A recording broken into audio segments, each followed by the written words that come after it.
You're living this childhood dream, the NBA finals, all the way to the end, and the emotions, the glory. Yeah, the finals, just like any playoff series that we've been through so far, there's a lot of ups and downs. It's the end of the world when you lose, and it's like the greatest moment of your life when you win every time. But you kind of have to take the emotions out of it, even though it's everything you dreamed of, and you just have to try and do what you can to continue to prepare how you've prepared all year to, uh, you know, put yourself in the best chance to win each game. And now getting to win seven, it's an opportunity that not every player that's in the finals gets. How much even more special does it make it? Um, it's all special. Every game all the way through.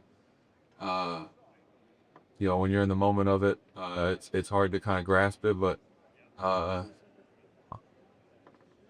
thinking all the way back to the first game we played this year and how long ago that was, and now, we're gonna play the last game of the season tomorrow. It's crazy to think about, but we kind of have to put all our focus on just preparing, being our best. And what do you expect from this matchup? I heard Terry say it's not going to be a pretty game to watch. Um, I expect Indiana bring their best. I expect us to bring our best, and we're gonna see what happens when we vote to that. How have the physical and mental demands of this series kind of changed your approach to this upcoming game? Um,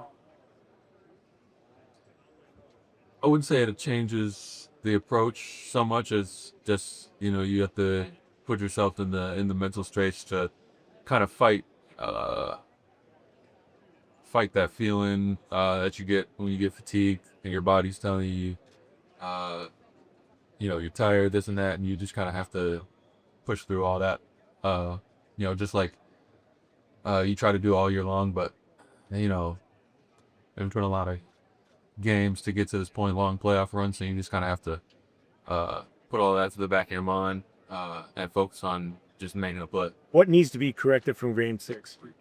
A few X's and O's things, tactical things that we could do better, execute better, both ends of the floor, and then also just simply, there's some plays that X's and O's don't matter if you don't just want to make a play. Either you're gonna make a play or you're gonna watch the play be made, and I feel like we watched a lot of plays be made in Game 6, so we gotta turn that around. How fortunate do you feel to be in this position, given where you were in November, given that injury that you overcame? You got a chance to end it right. Yeah, obviously this is an opportunity that isn't guaranteed. You can't take it for granted, but I wouldn't say the word fortunate is the right word for that. There's been a lot of work put in by everybody in this organization to help us get to this point. And it wasn't by accident. But there's obviously a lot of grace that's happened as well to help us get here, and we're fortunate for that. But at the end of the day, we believe in the work that we've put in and why we got here, and we're going to continue with that all the way through. Chet, do you have any lucky charms for Case Game 7 especially? Um, I wouldn't say so. No, I'm not very superstitious. No. Are you getting to enjoy yourself living this dream, or the stress and pressure to have? I would say, I'm enjoying it all. I always enjoy it. I wouldn't say I enjoyed the injuries, but other than that, I pretty much enjoyed the whole ride. It's a beautiful thing. The easy parts, the hard parts, the good parts, the bad parts. It's all part of it. I'd say I enjoy it all. Sure, after Game 6, kind of begun the process mentally that no matter what the season is tomorrow, not letting the weight of the game like that tomorrow. See it otherwise. I'd say just focusing on what we can control and what we can focus on. We can control how we prepare, what we do to put ourselves in the best chance to win the game, and focus on that, and not, focus on anything other than that, anything that doesn't kind of matter towards trying to win. Chet, after Game 6, and talk about pretty much about putting out their performance in Game 7. What from Game 6 or that one or maybe two key adjustments do you think will allow you to have a much better bounce back performance in Game 7? You guys will see that tomorrow. one evolved. So Shed, I wonder these last 2 months as you guys have gone through the journey, what are your viewing habits or what have they been for the rest of the players? Like the fans of these playoffs have been wild, tons of surprises, and obviously just beginning to end the type of stuff that has got riveted. But like when you're in it, how much did you watch of the other action? And is there a moment or a game that shocked you and you're like, like other games from other series. correct? Did you have the bandwidth to?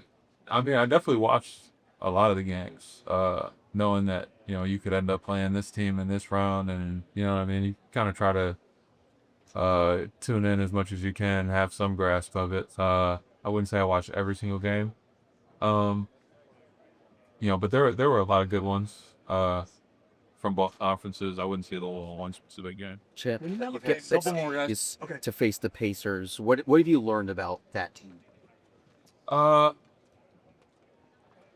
They're well coached. They have really good players. And no matter what they're tasked with doing out there, whatever Coach Carlisle gives them, they really leave it all out there. They don't quit. They bring it every single night, and I'd expect no different tomorrow. When you have a game that doesn't quite go the way you want it to, are you a guy that like obsesses, immediately goes to film, starts putting shots up, or are you a guy that just kind of moves on from it? Combinations of the two.